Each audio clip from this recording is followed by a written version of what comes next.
आजकल साउथ फिल्में देखने से पहले इस बात का कंफ्यूजन रहता है कि क्या इस फिल्म में पूरी कहानी देखने को मिलेगी या फिर कहानी खत्म होने के लिए 2 साल और इंतजार करना पड़ेगा।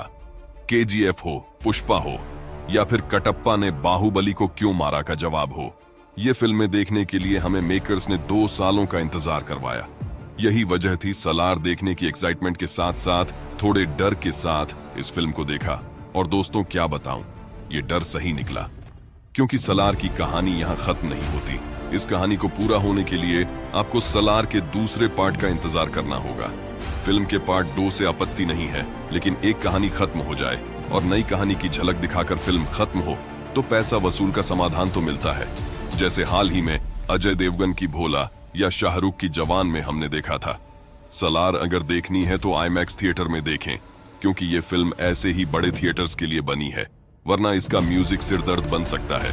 प्रभास की इस फिल्म में पृथ्वीराज की एक्टिंग आपका दिल जीत लेगी, लेकिन उन्हें देखने के लिए फिल्म में आपको लंबा इंतजार करना पड़ेगा। कहानी नई बिल्कुल नहीं है। 2 दोस्तों के बीच की कहानी हम सालों से सुनते आ रहे हैं, लेकिन कहानी को मिली ट्रीटमेंट के लिए आप ये फिल्म जरूर देख सकते हैं। अगर आप केजीएफ फ्रेंचाइजी के फैन हो तो आपको होमले फिल्म की सलार पसंद आएगी, लेकिन सलार का वायलेंस देखने के बाद मुझे फिर एक बार डंकी देखनी पड़ेगी। ये कहानी शुरू होती है 2 दोस्तों के खूबसूरत रिश्ते से, जो अपने दोस्त के लिए सब कुछ न्योछावर करने के लिए तैयार है। अब कहानी आगे बढ़ती है और देवा एक कोयला खदानों में काम करता है। उसकी माँ ईश्वरी राव गांव में बच्चों को पढ़ाती है। अपने बेटे को लेकर देवा की माँ कुछ ज्यादा ही डरी हुई सी रहती है। बेटा 6 बजे तक घर नहीं लौटे तो वो थरथराने लगती है। अपने बेटे के हाथ में प्लास्टिक का चाकू देख ले तो परेशान हो जाती है।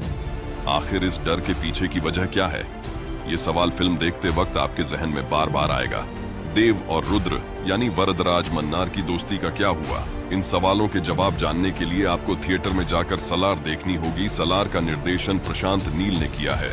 केजीएफ के बाद उनसे उम्मीदें कई ज्यादा बढ़ गई थी। एक्शन के साथ केजीएफ की ताकत है उसकी कहानी और माँ का प्यार। एक ऐसी माँ जिसने अपने जीवन में बहुत कुछ सहा है और वो चाहती है कि उसका बेटा उसकी तरह जिंदगी न जिए। उसकी इच्छा है कि जब वो मरे तो कम से कम अमीर बनकर मरे। केजीएफ एक कहानी है जिससे हर कोई रिलेट कर पाता है। केजीएफ का ये इमोशन सलार में मिसिंग है। फिर भी प्रशांत नील ने पूरी कोशिश की है कि वो प्रभास और पृथ्वीराज के टैलेंट को न्याय दे पाएं, जिसके लिए उन्हें फुल मार्क्स मिलने चाहिए। प्रभास ने इस फिल्म को अपनी एक्टिंग से न्याय देने की पूरी कोशिश की है। एक्शन सीन में वो नेचुरल नजर आए हैं। बाहुबली के बाद साहो, राधेश्याम और अधिपुरुष में साउथ के डार्लिंग कुछ खास कमाल नहीं दिखा पाए। इसके बाद अब सलार में उन्होंने दिखा दिया कि अगर सही निर्देशक हो तो प्रभास कमाल कर सकते हैं। बिना कहानी की इस फिल्म को संभालने की उन्होंने पूरी कोशिश की है। पृथ्वीराज भी हमेशा की तरह शानदार दिखे हैं। पैन इंडिया ऑडियंस ने अब तक उन्हें बतौर हीरो देखा है, लेकिन इस फिल्म में उनका किरदार न तो पूरा ब्लैक है न ही पूरा व्हाइट। इसके बावजूद भी हमारी आंखें उन्हें देखने के लिए तरस जाती हैं।